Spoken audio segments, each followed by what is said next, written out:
in the summer of '38, when we volunteers from the army were all assembled at Neubiberg to learn flying from the scratch. There I also met Gunther Rll. Gunther Rll had been coming from an infantry regiment near Stuttgart, and I from the light field artillery, and we became real good friends.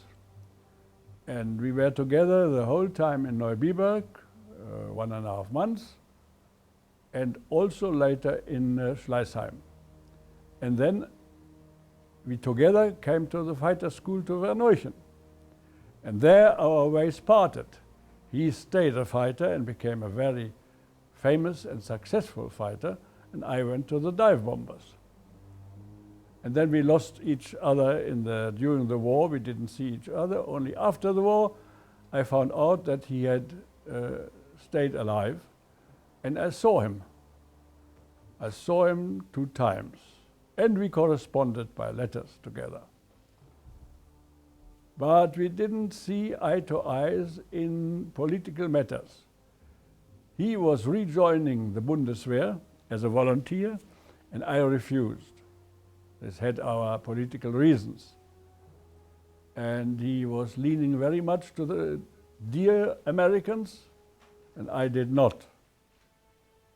So these were our slight differences.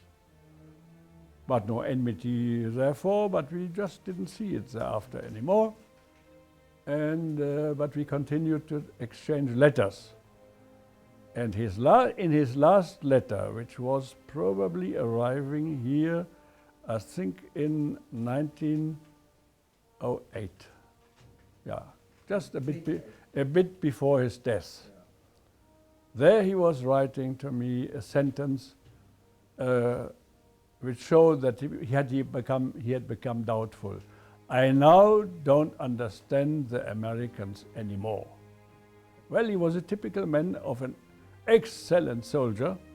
He had 280 fighters and other planes shot down, but of a man with limited insight in political matters and also historical matters. Did he visit you here in South Africa? No, he didn't see me.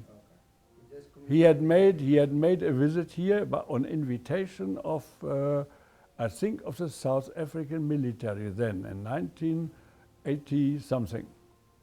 And there resulted the so-called Rll scandal, because he, in his position as an inspector of the Luftwaffe, was making a private visit to that defamed South Africa.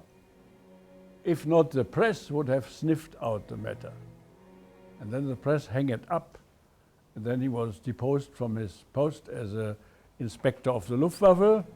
They even wanted to take his pension rights away, but this last one was not done. And so he was in an early pension.